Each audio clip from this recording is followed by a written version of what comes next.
क्या आपने कभी महसूस किया है कि आप प्रार्थना तो दिल से करते हैं, लेकिन जवाब नहीं आता? आप कहते हैं, हे प्रभु, मुझसे बात कीजिए, कोई संकेत दीजिए, कोई जवाब दीजिए, लेकिन फिर भी अंदर बस एक चुप्पी सी लगती है। क्या आप चाहते हैं कि आप परमेश्वर की आवाज को स्पष्ट रूप से सुन सके, वैसे ही जैसे मूसा ने सुनी, जैसे सैमुएल ने सुनी, जैसे यीशु ने अपने पिता की आवाज को पहचाना? तो आज का ये संदेश आपके लिए है। ये संदेश उन सभी के लिए है जो सिर्फ धार्मिक नहीं, बल्कि एक जीवित और गहरा रिश्ता परमेश्वर के साथ बनाना चाहते हैं, जो चाहते हैं कि उनकी आत्मा हर दिन परमेश्वर की उपस्थिति को महसूस करे, उसकी अगुवाई को पहचाने और उसके वचनों को अपने दिल में सीधे सुने। लेकिन एक सच्चाई है, जब तक आपके जीवन में शोर बना रहेगा, अहंकार का, पाप का, डर का, चिंता का, तब तक परमेश्वर की धीमी, कोमल और शांत आवाज सुनना मुश्किल होगा। परमेश्वर जोर से नहीं बोलते, वो किसी भीड़ भाड़ में नहीं चीखते, वो एक हल्की सी फुसफुसाहट में बोलते हैं। लेकिन सुनने के लिए चाहिए एक शांत आत्मा और एक तैयार दिल। और वो कब आता है? जब हम कुछ आदतों को छोड़ देते हैं। तो आइए आज इस वीडियो में हम जानेंगे उन 6 आदतों के बारे में जो शायद अनजाने में हम परमेश्वर की आवाज को खुद से दूर कर रहे हैं। चलिए एक एक करके हम आदतों के बारे में जानते हैं। आदत नंबर 1, अपने मन की नहीं, परमेश्वर की खोज करें। क्या आपने कभी सोचा है कि हम में से अधिकतर लोग जब कोई निर्णय लेते हैं तो हम सबसे पहले क्या करते हैं? हम सोचते हैं, मुझे क्या सही लगता है, मेरी योजना क्या है, क्या इससे मुझे फायदा होगा? परमेश्वर की आवाज इन सवालों के बीच कहीं खो जाती है। बाइबल हमें सिखाती है, तू अपनी समझ का सहारा न लेना, परंतु संपूर्ण मन से यहोवा पर भरोसा रखना। यह एक सीधा निमंत्रण है, अपने मन, अपनी योजना, अपनी समझ से ऊपर उठकर परमेश्वर की समझ की ओर जाना। कभी कभी हमारा दिल भी धोखा देता है, क्योंकि बाइबल कहती है, मन तो सब वस्तुओं से अधिक छलपूर्ण होता है और बहुत ही खराब होता है।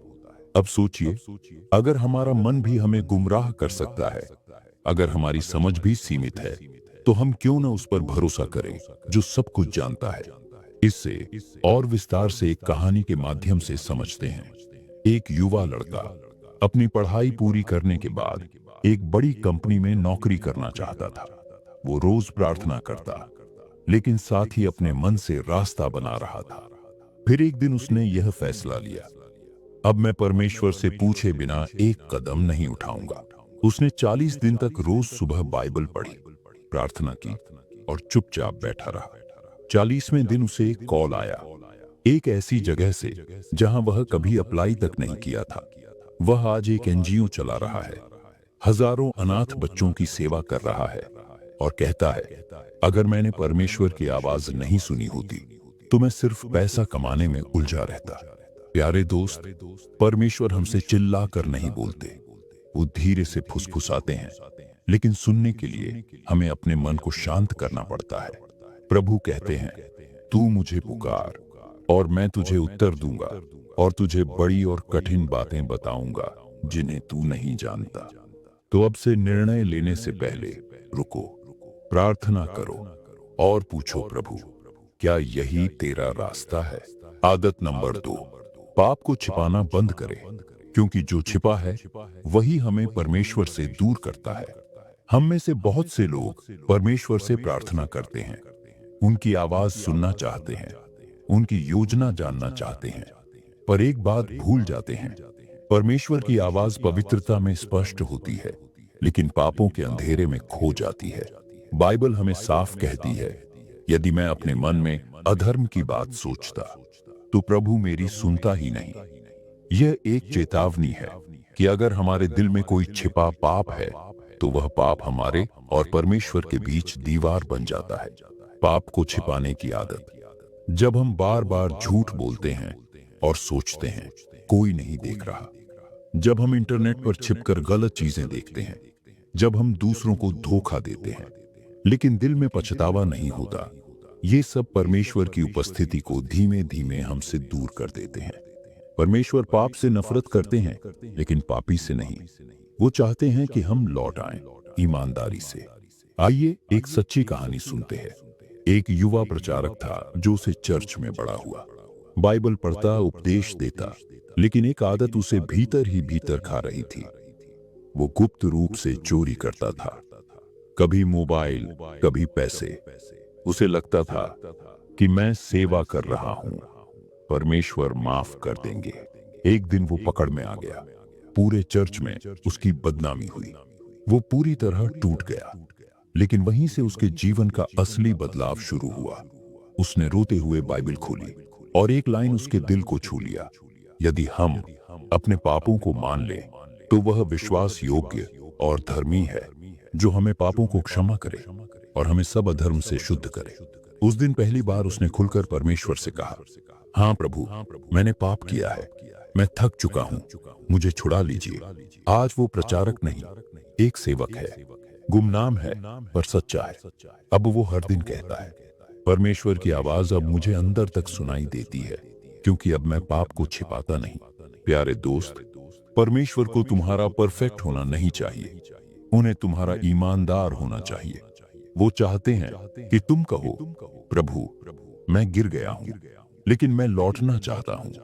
बाइबल कहती है, जो अपने अपराधों को छिपाता है उसका काम सफल नहीं होता, पर जो उन्हें मान लेता और छोड़ भी देता है उस पर दया की जाती है।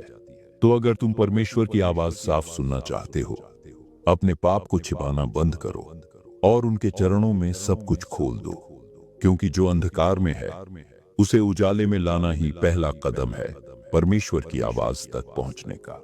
आदत नंबर 3, जल्दी मत करो, ठहरो और सुनो, क्योंकि परमेश्वर की आवाज भीड़ में नहीं, शांति में सुनाई देती है। एक सवाल पूछिए खुद से, मैं परमेश्वर से बात तो करता हूं, पर उसकी आवाज सुनने के लिए क्या मैं रुकता हूं?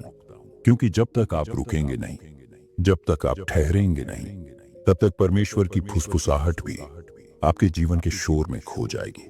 बाइबल की रहस्यमयी झलक। एक राजा 19 में जंगल में भागा हुआ था।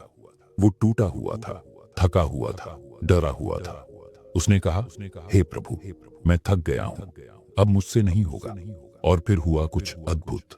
परमेश्वर ने उसे एक पहाड़ पर खड़ा किया। फिर आया तूफान, फिर भूकंप, फिर आग, लेकिन परमेश्वर इनमें से किसी में नहीं थे। और फिर एक धीमी, कोमल, फुसफुसाती सी आवाज, वहीं परमेश्वर थे। और उसके बाद एक मंद कोमल ध्वनि सुनाई दी। परमेश्वर हमेशा तूफान में नहीं बोलते, वो अक्सर तब बोलते हैं जब तुम चुप हो, रुके हो, सुनने के लिए तैयार हो। आज का जीवन, हम दिन भर मोबाइल देख रहे हैं, बातें कर रहे हैं, काम में भाग रहे हैं, लेकिन दिल की गहराई में एक प्यास है, हे प्रभु, मुझसे भी बात कीजिए। पर हमने कभी सन्नाटा नहीं बनाया जहां परमेश्वर बोल सके। एक युवा का अनुभव। एक युवक था जो हर रात रोता था। उसे लगता था कि परमेश्वर उससे बात नहीं करते। वो कहता, मैं रोज प्रार्थना करता हूं, लेकिन कुछ नहीं सुनाई देता।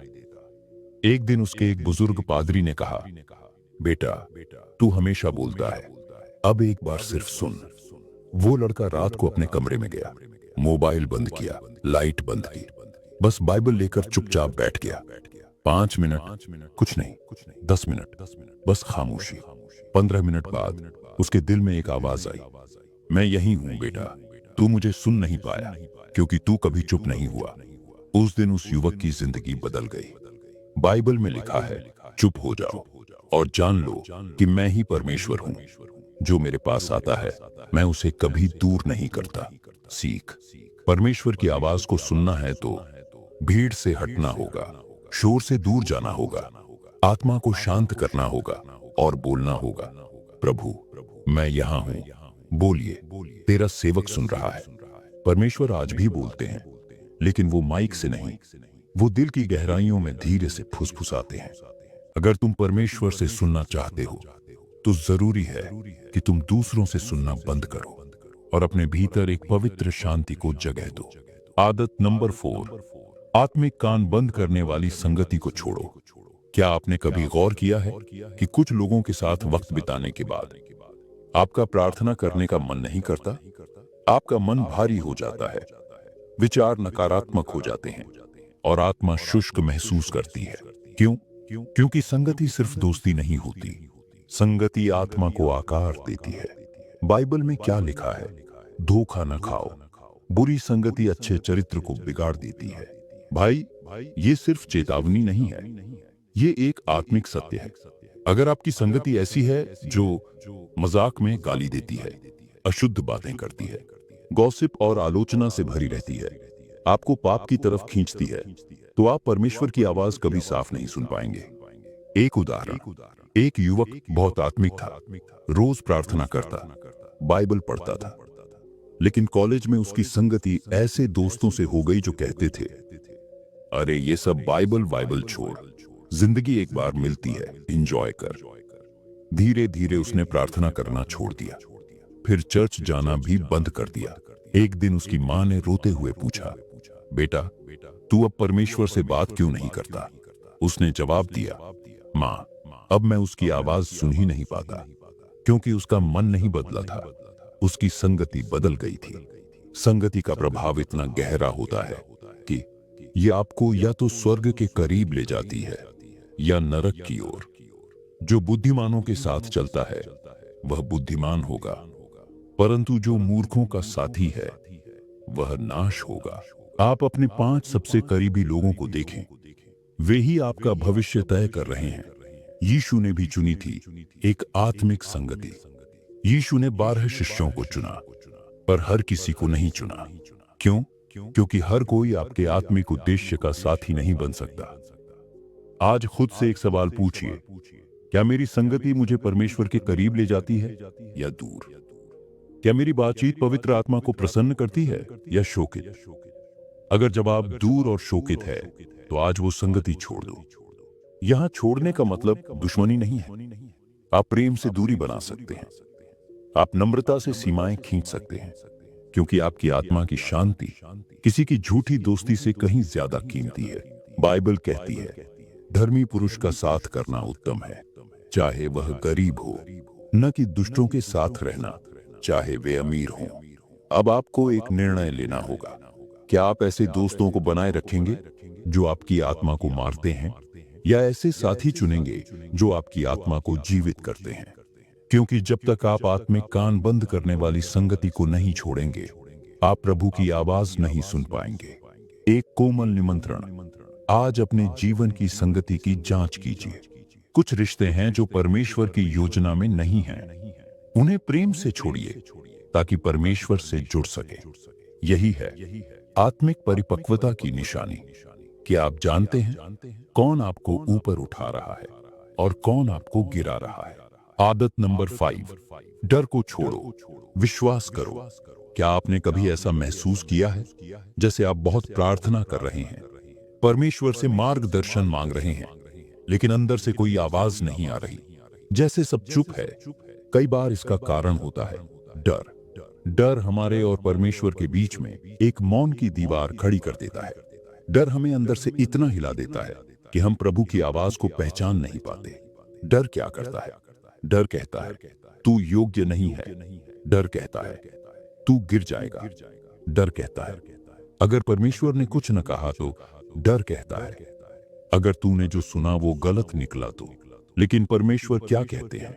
डर मत, केवल विश्वास कर, क्योंकि परमेश्वर ने हमें भय की नहीं, सामर्थ, प्रेम और संयम की आत्मा दी है। जब आप डर को पकड़ते हैं तो आप अविश्वास को थाम रहे होते हैं, लेकिन जब आप विश्वास करते हैं तो आप आत्मा के उस रेडियो को ट्यून कर देते हैं जिस पर परमेश्वर बोलते हैं। प्रभु की आवाज भय में नहीं, विश्वास में सुनाई देती है। अब एक सच्ची कहानी सुनिए। एक विधवा स्त्री थी, उसका एक बेटा था। घर में अनाज खत्म हो गया था, बस एक मुट्ठी आटा और थोड़ा सा तेल बचा था। उसी समय एलियाह नबी उसके पास आए और कहा, पहले मेरे लिए रोटी बना, फिर अपने और अपने बेटे के लिए। सोचिए कितना डर रहा होगा उस मां को। अगर मैंने ये दे दिया तो मेरे बेटे को क्या खिलाऊंगी? लेकिन उसने डर को छोड़ा और विश्वास किया। फिर न तो उस कलश का आटा घटा और न उस कुप्पी का तेल कम हुआ। डर बोलता है खो जाएगा, विश्वास बोलता है बढ़ जाएगा। डर परमेश्वर की आवाज को डुबा देता है, विश्वास उसे साफ सुनने का रास्ता बनाता है। इसलिए भाई, अगर तू वाकई परमेश्वर से सुनना चाहता है तो डर को छोड़ दे। वो आवाज जो तू ढूंढ रहा है वो विश्वास की भूमि पर गूंजती है, न कि डर की खाई में। आदत नंबर 6, गुस्से, शिकायत और कटुता को छोड़िए ताकि आप परमेश्वर की आवाज सुन सकें। क्या आपने कभी ध्यान दिया है, जब हम गुस्से में होते हैं या दिल में किसी के लिए कड़वाहट होती है, तब हमारी प्रार्थनाएं सूखी लगती हैं। दिल भरा होता है लेकिन परमेश्वर की उपस्थिति महसूस नहीं होती। शब्द निकलते हैं लेकिन आत्मा खामोश रहती है। क्यों? क्योंकि जिस हृदय में कटुता होती है वहां परमेश्वर की शांत कोमल आवाज दब जाती है। बाइबल हमें क्यों बार बार कहती है कि क्षमा करो? यदि तुम मनुष्यों के अपराध क्षमा करोगे तो तुम्हारा स्वर्गीय पिता भी तुम्हारे अपराध क्षमा करेगा। क्योंकि क्षमा एक चाबी है जो आत्मा के बंद दरवाजों को खोलती है। जब तक दिल में शिकायत और गुस्सा है, तब तक ईश्वर की आवाज हमारे भीतर के शोर में खो जाती है। एक सच्ची और गहरी कहानी। एक महिला थी जिसका बेटा एक सड़क हादसे में मारा गया।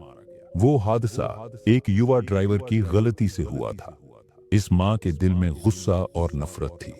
उसने उस युवक को कभी माफ न करने की ठान ली थी। वो चर्च जाती, बाइबल पढ़ती, लेकिन कुछ महसूस नहीं होता था। एक दिन उसने अपनी आत्मा से पूछा, हे परमेश्वर, मैं तेरी आवाज क्यों नहीं सुन पाती? एक शांत उत्तर आया, क्योंकि तेरे दिल में अनफॉरगिवनेस, अक्षम्यता है। वो फूट फूट कर रोई, कई दिनों तक प्रार्थना की और फिर उस युवक को माफ कर दिया। उस दिन के बाद उसने ईश्वर की उपस्थिति फिर से महसूस करनी शुरू कर दी। उसकी आत्मा खुल गई और उसकी प्रार्थनाएं फिर से जीवित हो गईं। यीशु हमें क्या सिखाते हैं? सूली पर लटकते हुए भी उन्होंने कहा, हे पिता, इन्हें क्षमा कर, क्योंकि ये नहीं जानते कि ये क्या कर रहे हैं। यीशु ने मरते वक्त भी क्षमा का संदेश दिया। तो हम जो जीवन में हैं, क्या अपने अंदर की नफरत और कटुता नहीं छोड़ सकते? गुस्सा एक दीवार है जो हमें परमेश्वर से अलग कर देता है।